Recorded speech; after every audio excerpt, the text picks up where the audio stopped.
스바냐 두 번째 시간입니다. 오늘 말씀은 스바냐 1장 1절부터 18절 말씀입니다.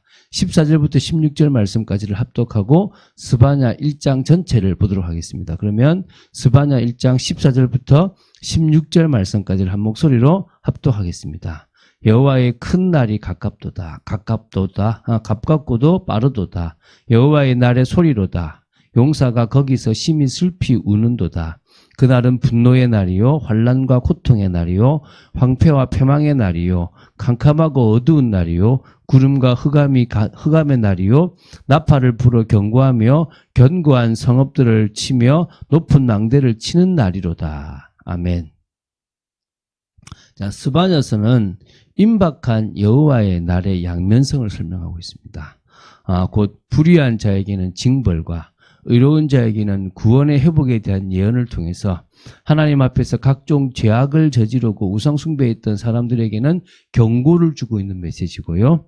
소수의 남은 자들, 핍박받는 그 남은 자들을 향해서는 괜찮다 위로해 주시고 여호와의 날에 구원의 영광이 있을 거니까 뭘 가지라? 소망을 가지라.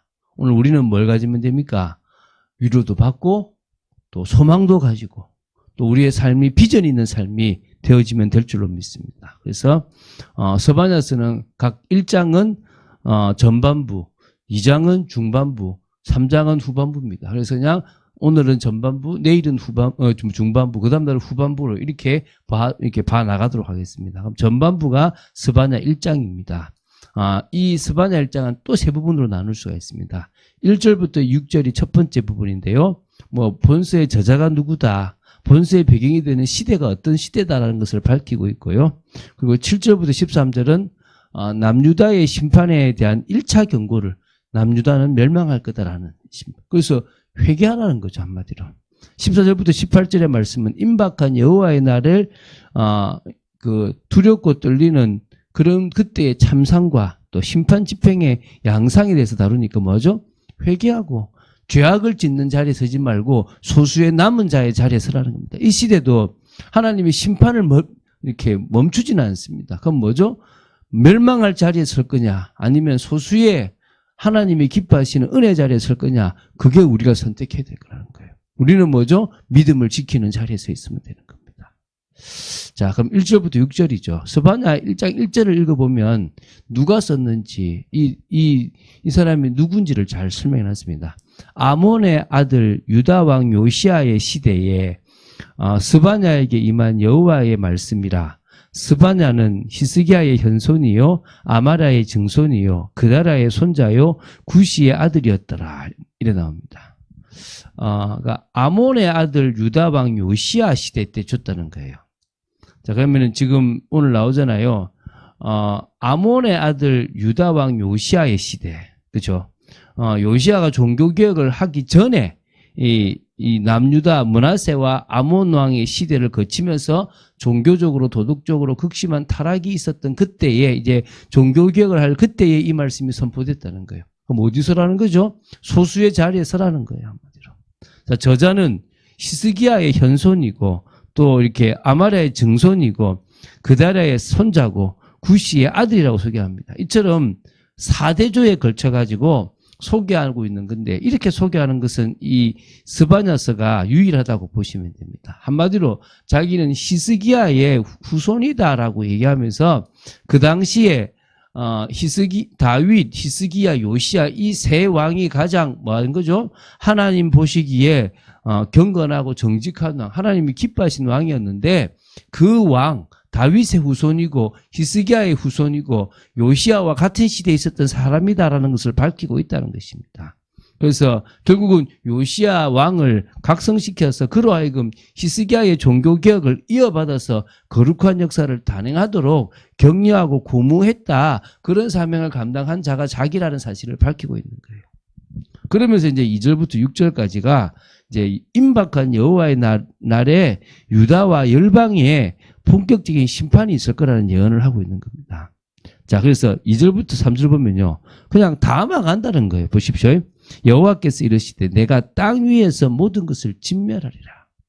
내가 사람과 짐승을 진멸하고 공중의 새와 바다의 고기와 거치는 거치게 하는 것과 악인들을 아울러 진멸할 것이라. 내가 사람을 땅 위에서 멸절하리라. 나 여호와의 말이니라. 이 정도로 사람이 악하다는 거예요. 오늘 우리가 기억해야 되겠죠. 사람은 하나님의 은혜를 받은 사람이지만, 그렇지만 그 은혜를 놓쳐버리면 언제든지 타락하여 하나님이 사람 지었음을 한탄할 수밖에 없는 존재입니다. 이게 바로 온 세상을 향한 하나님의 보편적 심판을 선언한 거라는 거예요. 이건 있을 겁니다. 분명히. 그죠? 그러면서 이제 4절부터 6절이죠. 내가 유다와 예루살렘의 모든 주민들 위해 손을 펴서 남아있는 바알을 그곳에서 멸절하며 그마림이란 이름과 및 그 제사장들을 아울러 멸절하며 또 지붕에서 하늘의 뭇 별에게 경배하는 자들과 경배하며 여호와께 맹세하면서 말감을 가리켜 맹세하는 자들과 여호와를 배반하고 따르지 아니한 자들과 여호와를 찾지도 아니하며 구하지도 아니한 자들을 멸절하리라. 유다 백성 중에서 여호와 하나님께서 싫어하시는 일들을 행하는 자들은 하나님이 뭐 하시겠다? 멸하시겠다. 그게 우상 숭배와 관련된 거예요. 그래서 이건 뭡니까? 이 여호와의 날이라는 그 개념은 선민뿐만 아니라 이방 나라에 대한 심판, 그리고 전 세계에 대한 심판이라고 보시면 됩니다. 그때가 완전히 멸망하는 날이죠. 그런데 하나님의 은혜를 받아서 예수 그리스도를 믿고 구원받은 우리에게는 소망의 날이 되는 거예요. 그들을 볼 때는 안타깝지만 감사한 날이 되는 거예요. 은혜의 날이 되는 겁니다. 오늘 그것을 기억해야 될 줄로 믿습니다. 이제 그러면서 이제 그 두 번째 부분은 이제 7절부터 13절이죠. 이 남유다의 이 심판에 대한 1차 경고입니다. 이 심판이 언제 있을 겁니까? BC 586년에. 지금 이거는 지금 뭡니까? 630, 620, 지금 그 620년쯤에 뭐가 있습니까? 이 요시아가 종교개혁을 했을 그 이전에 지금 이 선포됐지 않습니까? 지금 그 이야기를 지금 이제 앞으로 있을 것에 대해서 1차 예언을 하고 있습니다. 7절을 먼저 볼게요. 주 여호와 앞에서 잠잠할지어다. 이는 여호와의 날이 가까웠습니다. 멸망의 날이 가깝다는 거예요. 여호와께서 희생을 준비하고 그가 청할 자들을 구별하셨다. 다시 말하면 멸망할 그때에 하나님께서 뭐요? 구원할 자는 이미 선별해 놨다는 거예요. 그래서 이제 8절부터 13절에 여호와의 날, 심판의 대상자를 구체적으로 이제 다 적시하셨습니다. 그날의 심판 집행에 참상도 경고하셨어요. 여호와의 희생의 날에 내가 방백들과 왕자들과 이방인의 옷을 입은 자들을 벌할 것이며 그날에 문턱을 뛰어넘어서 포악과 거짓을 자기 주인의 집에 채운 자들을 내가 벌하리라. 이해가 되십니까? 벌하신다는 거예요. 그러면서 이제 10절에 나오죠. 나 여호와가 말하노라. 그날에 어문에서는 부르짖는 소리가, 제2구역에서는 울음소리가, 적은 산들에서는 무너지는 소리가 일어나리라.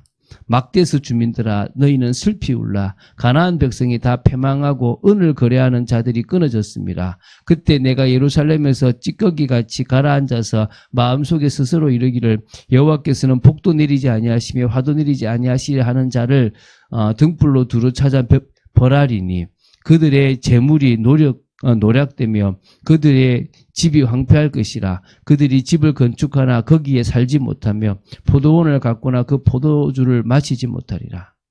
다 패망하고 끊어질 건데 사람들이 아이고 내가 악하게 했는데 야 뭐 하나님은 복도 안 내리고 화도 안 내리시는 분이네. 아이고 뭐 그런 하나님은 뭐 믿냐. 이런 사람들을 찾아가서 뭐합니까?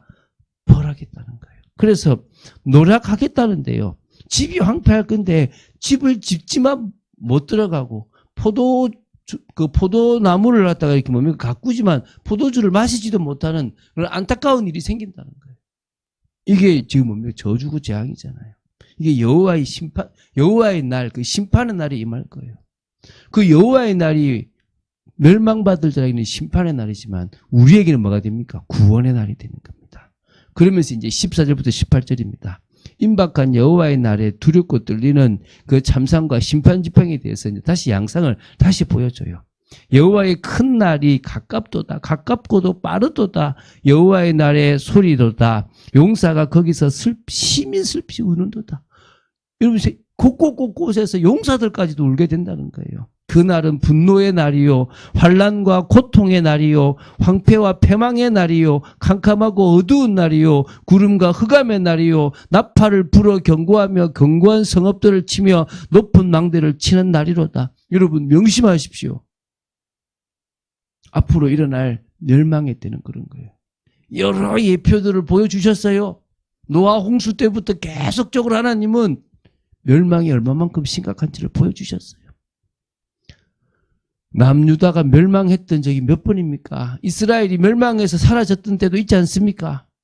진정한 멸망의 날이 올 거라는 거예요. 오늘 그날을 여러분 우리가 알아야 됩니다. 자, 그러면서 이제 17절 18절입니다. 내가 사람들에게 고난을 내려 맹인같이 행하게 하리니. 안 보인다. 여러분 눈 감고 딱 가만히 여러분 10분만 있어 보십시오. 미치지 않겠습니까? 이는 그들이 나 여호와께 범죄했습니다.